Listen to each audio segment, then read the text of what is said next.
Welcome back to part 2 of Toxic Boomer Financial Advice. Yes, if you have not checked out part 1, you should check it out. Part 2, we're going to focus on some of these investing ideas that may have been inculcated in you, whether you like it or not, right? And are they really accurate? Do they still work in today's landscape? I think that is something that we're going to discuss today. So stay tuned all the way to the end.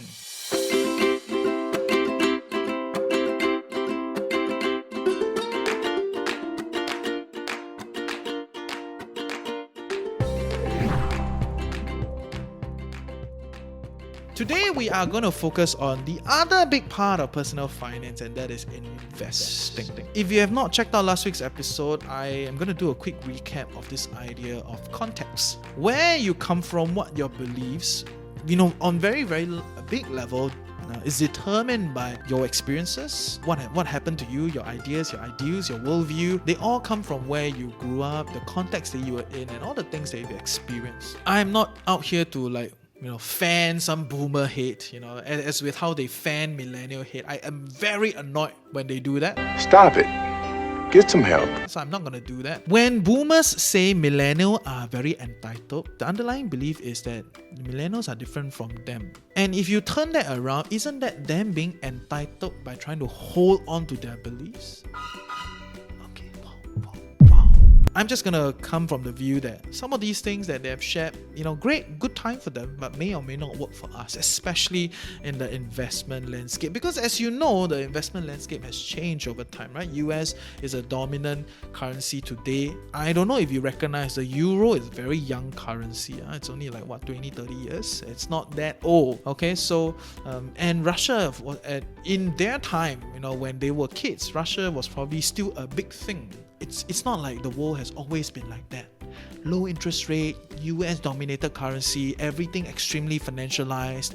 No, okay, the world has changed and it's going to change again. It's going to keep changing, and as with all systems, there's the birth of it, the peak of it, and then it will die, right? So as with all systems, right? So with this idea in mind, I want us to contextualize some of the advice that the boomers have given us, and like it or not, some work, some don't work. So we're going to talk about some of the things that don't work, especially in the investment space, right? So that's the topic for today, which brings me to point number 1. The first investment advice that I still hear a lot of, that I think it's increasingly risky and increasingly problematic, that I feel a lot of young people need to really think about. Do they still work?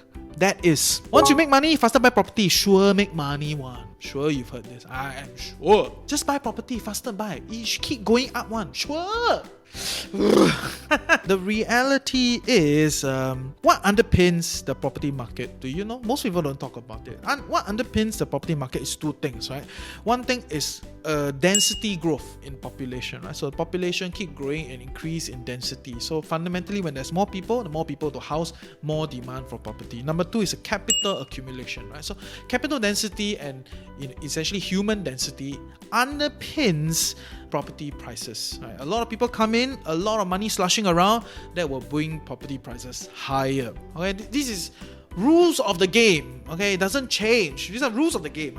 Fundamentally trying to differentiate very hard, like this property versus the next property. So if today you bring like Malacca, right, or like Johor, right, there was a lot of money coming in. There were more and more Chinese people shifting into those places. Property prices move. Singaporeans bought second property, third property. There's money going in, right? So if there's no increase in density of population and there's no increase in the density of capital, that means more money, it doesn't work anymore, right? So that it will be, the property prices will not move as crazily as what a lot of these people think, like, oh, property prices definitely go up. And you see the slumification of property prices in many other places. Singapore is just a very interesting situation because 80-90% of the property is owned by the state. Okay, and that is a different discussion. But with this idea in mind, then you gotta ask yourself, what is different during their time and our time? During their time, open economy, more and more people coming in. We were bringing in 10, 20, hundreds or thousands of people. I think our average immigration numbers were somewhere around 50,000 mark. I cannot remember exactly. Don't mark my words. Does not matter how many come in. By now, you can tell there are a lot of people here, right? So we're having more and more people coming in. And because we were going for the tax-free zone or like the friendly business environment, a lot of money was coming in.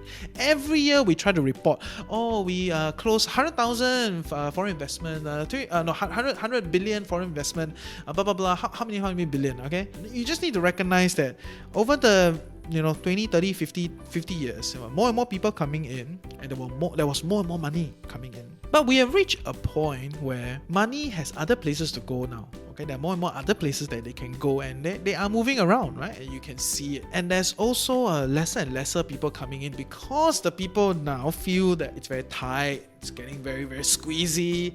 We don't want it. I can understand. I mean, dude, if you're washing the bowl, right, can touch your neighbor, of course you're unhappy. It's like, oh my god, so tight, so dense. So I can understand why people are unhappy with the kind of density, and they don't want any more people to come in. And you can see the government has already pandered to this. So that means they're going to slow down people coming in, and also probably the seismic shift of telecommute. You can work anywhere. It's going to affect a lot of these kind of property situation, right? Because density is going to be a question. Are we going to see density reduction, or are we going to see density slow down, or are we going to see capital keep coming in? The other big force that will affect property prices moving forward is the government's recognition that it is a great place to tax. Right?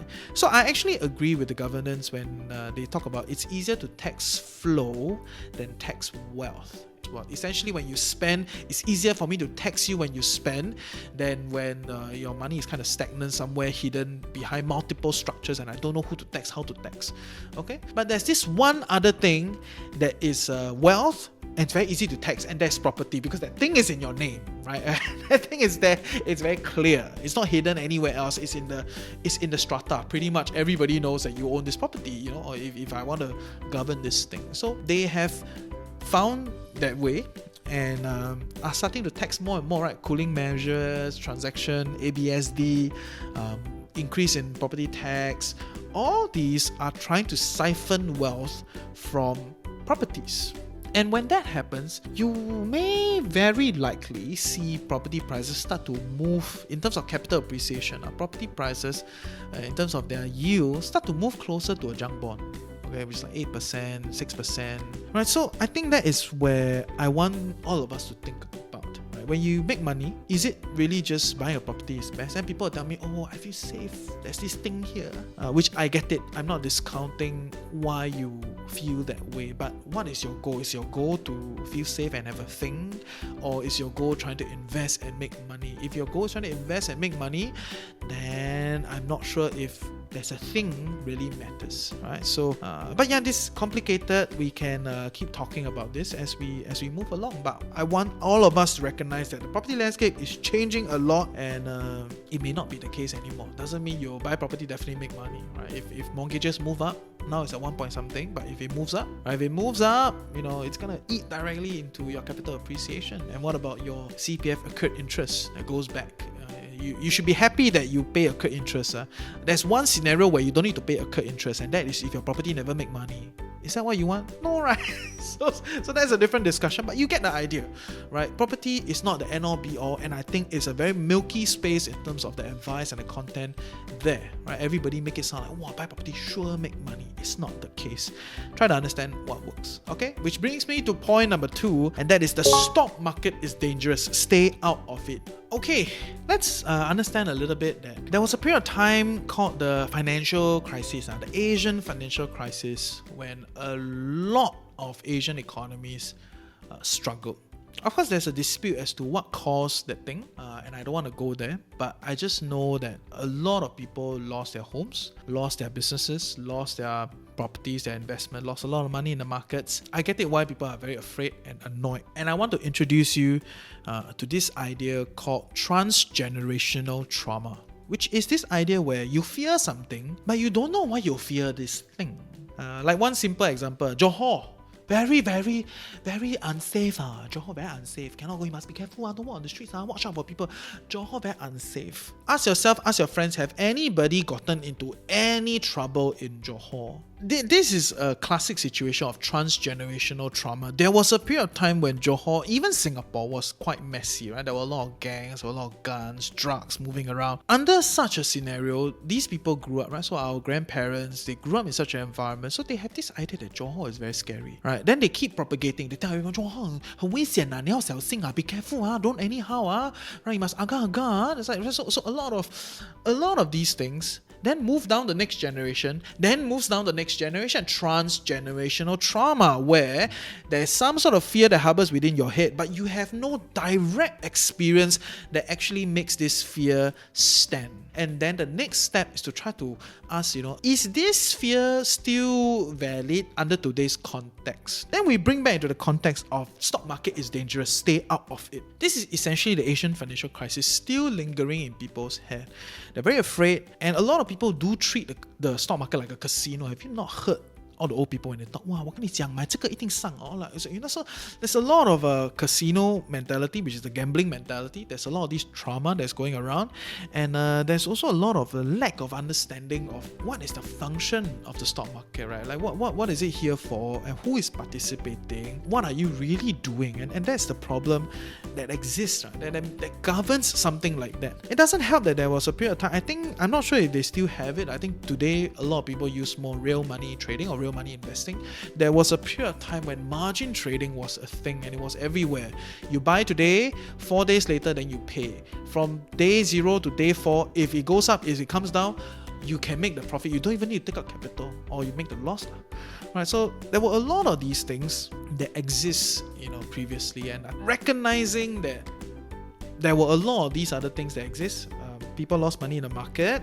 There was a lot of margin trading. People treat it like a casino. They don't know what's the value of the stock market. They just see people make money, they genfeng, they follow. And there were a lot of people that go bankrupt in the stock market. And that's why this harbors this underlying idea that the stock market is dangerous. Stay out of it. And that's not to say that put all your money in the stock market. Best practices exist. Manage your portfolio. And of course, if you believe in broadly diversified, then diversify, right? That's a great way to diminish the volatility in your portfolio, which then is said to be a reduction in risk. Okay, please listen to how do you build your own portfolio, part 1 and part 2, to understand what does it mean by risk, and what is the goal of a lot of portfolio managers, right? Then you can try to contextualize and understand why do they think like that.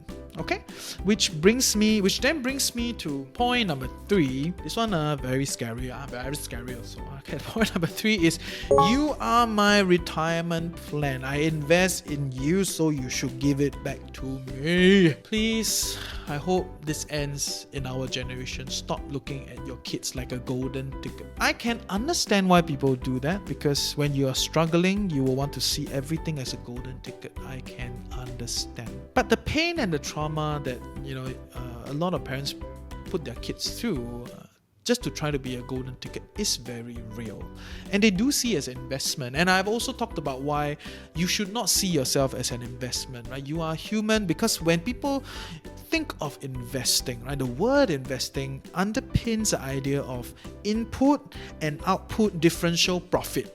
That's the idea of investing, right? And when you see yourself that way, oh my god, you are so dehumanizing you as an individual and just seeing yourself as a profit machine. And I'm very happy that the state has come in to take up some of this responsibility, like CPF Life. For the longest time, the CPF was a system created by the British so that they don't need to take care of their local citizens, okay, or their colony citizens, or not citizens, the people in the colony, right? So they don't need to pay pension.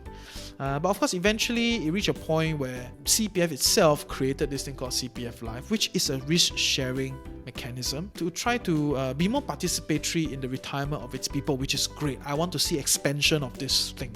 Because previously, time before CPF Life, CPF was pretty much you and your employer, to be fair, just you. Right? Because as an employer, I don't see it as I'm giving 17%. I see it as this 37% is from you. I hired you with this mind that this extra 17% is calculated into the person's salary. It's not like, I give you. It doesn't work that way. CPF Life is fundamental shift to the left for economy, right? For social retirement and support, right? So I support it, and I think we need to move into this space. And I want to point this out this idea of you're my retirement plan, I invest in you, you should give it back, as a problem that exists in our society, which is a weird mix of filial piety, neoliberal ideas, and this whole excessive financialization of everything, right? Filial piety is problematic. Okay, my view, filial piety is very problematic because it's not about the idea in itself in the original days where Confucianism came about, but it's the whole way people use filial piety today, which fundamentally shaves away the responsibility of the older generation. They don't talk about how should you be a better elder. It's always about using filial piety as a way to suppress you, to listen to them, and just take their advice as what they, or take their view as what it is, right? And it's everything about the next generation. They don't talk about how am I, as part of this filial piety idea, how am I to be a better elder. Recognize this.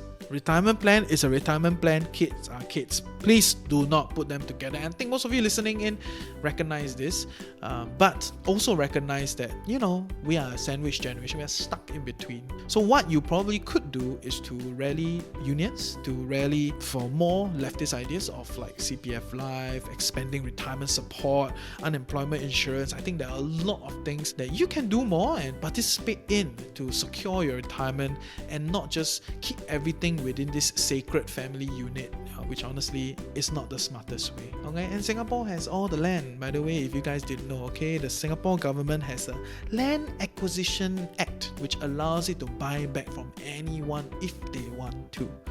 So yeah, we do have the apparatus of the state, we do have the resources as a nation to support us, support our next generation, and break away from some of these boomer toxic financial advice, and I hope we do that. Okay, with that, I'm going to sum up today on 3 financial advice that I think it's very problematic that the boomers have shared with us over the years of growing up. Number 1 is, once you make money, faster buy a property, sure make money one. It does not work that way. There was a period of time when there was more and more people, more and more money slushing around, so property prices move. By the way, if you didn't know, BTO started as an idea because there was surplus development in the property market. Okay, check out Coconut Avenue, by the way. I have a good time listening to our property podcast. Okay? And number 2 is the stock market is dangerous. Stay out of it. This is probably a transgenerational trauma during the Asian financial crisis, and a lot of problems that linger after that. Right? The stock market is what it is. It is a market. Try to understand the forces, try to understand how it works. Check out TFC Stock Geek Out and invest accordingly with best practices. Number 3 is you are my retirement plan. I invest in you so that you can give it back to me. It's very problematic also. Well, like these 2 episodes, I keep saying problematic because to me, I think some of these things are very problematic. You are my retirement plan fundamentally dehumanizes the individual and causes a lot of friction and dissonance, at home. And I hope that we can all move away from this idea and try to expand on the state, right? On letting collective action take on more of this impact and need of retirement plans. So be a little bit more active with this. Support your MPs when they push leftist ideas of state should expand, we should spend more. It's going to be very beneficial for us, right? And I do believe in that. That's my position on economics. Okay, so these are the 3 personal finance advice that is in the these are 3 toxic boomer advice in the investing space, and plus the 3 personal finance advice that is also came by the boomer in the last episode. These are some of the things that people talk a lot about that I think is very problematic. And if you have any more, please drop in the comment section. I'll be very happy to consolidate and expand in this discussion. Like I said in closing, it is not about us versus them, boomer versus millennial. No, it is just recognizing where do these ideas come from, what is the context, does it still stand today? And answer very much likely is no, because the things you want have changed, the context have changed, the economy have changed, the forces out there have changed. As much as you want to believe things has always been like that, it hasn't. Okay, so with that, I hope you learned something useful today. See ya.